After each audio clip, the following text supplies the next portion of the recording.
You wanted to see me? What do you want? Give me back my husband. Give you back your husband? Yes. You're wondering which one he is? He's a blonde man, not very tall, who wears glasses. Alfred is his first name. Yes, I do believe I have met him. I know you have. I'm begging you, give him back to me. Now you mustn't mistake my silence for embarrassment. You see, I just don't understand how I can give you back your husband when I haven't got him to give.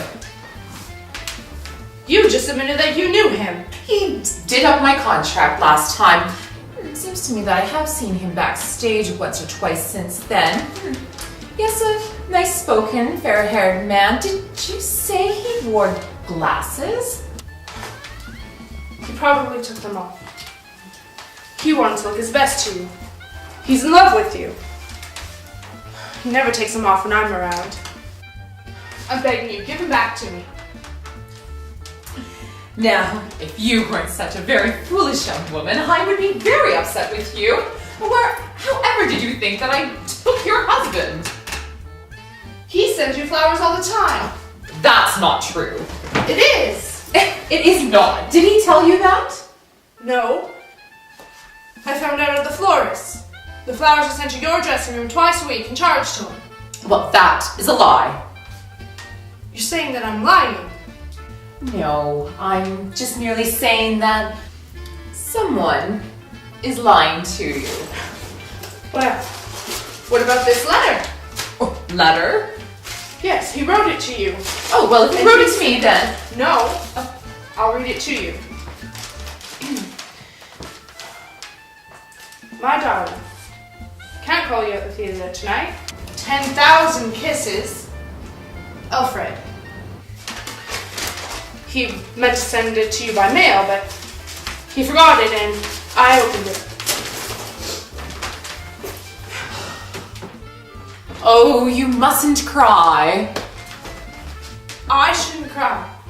You steal my husband and I shouldn't cry? Oh, I know how little this means to you.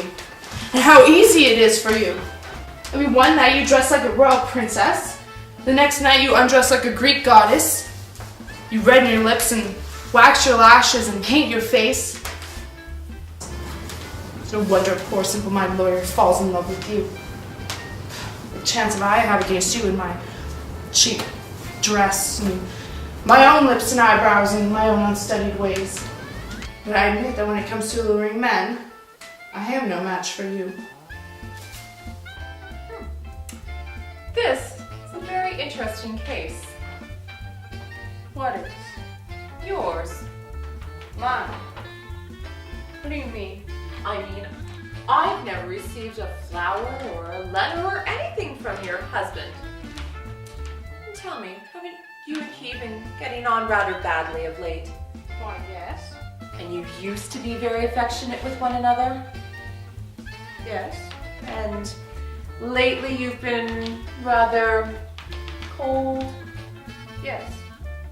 Oh, of course, a typical case. Oh, my dear, you wouldn't believe how often we actresses come across this.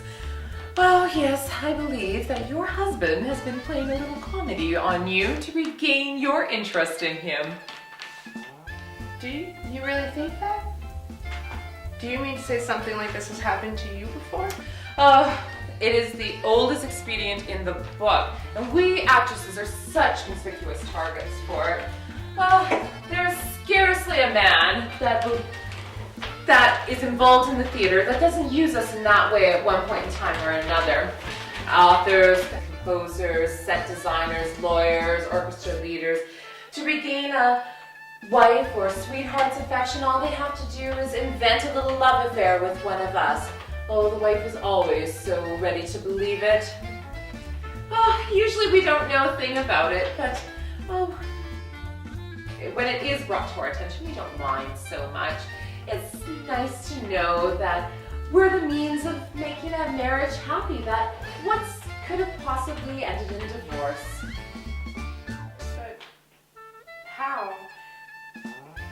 How could I know? Oh, there, dear, you mustn't apologize. You couldn't have known. See, you fancy your husband in an atmosphere of perpetual temptation, a backstage world full of beautiful sirens, without scruples or morals. You believe that one actress is more dangerous than 100 ordinary women. You hate us and fear us. None knows that better than your husband, who evidently is a very cunning lawyer. Yes, he writes a letter and leaves it laying on the desk for you to find. Trust a lawyer never to do that unintentionally. He orders flowers for me in the morning by telephone. By the time he gets to work, I'm sure he cancels the order. By the way, doesn't he have a lock of my hair? Yes. I brought it. Oh no, that's okay. He got it from my hairdresser. It's a wonder that I have any hair left at all. Is that how he got it? Oh, I can't see how else he did.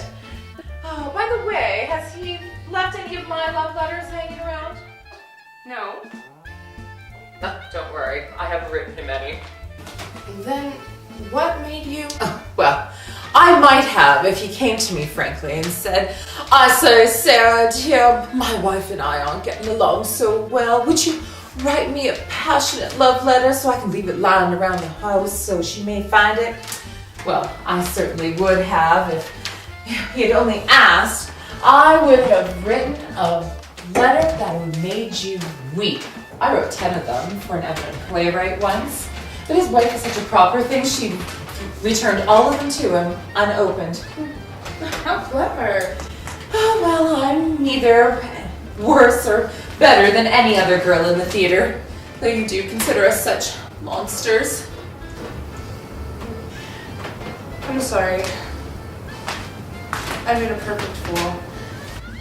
Well, you do look a little silly sitting there with tears in your eyes and your face all flushed with happiness because you realize that a little blonde man with glasses loves you after all. Oh, my dear, no man deserves to be adored as much as that. But then again, it's your own affair, isn't it? Yes. But I would like to give you this bit of parting advice. Don't let him fool you like this again. He won't. Don't worry. And no matter what you may find in his pockets, when handkerchiefs or my photograph or letters, or no matter what things he sends, like flowers or appointments that he makes, do not be taken in a second time. No. Oh, I won't. Don't worry. But, you won't tell him about me coming here, will you? Of course not. Frankly, I'm a little angry at him for the way that he used my name without my permission. He should have asked. Oh, you are a dear. I don't know how to thank you.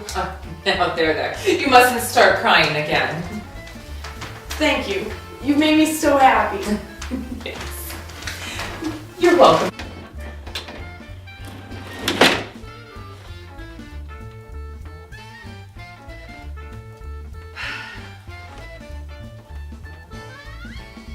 All right now, Alfred, you can come downstairs now. She's gone.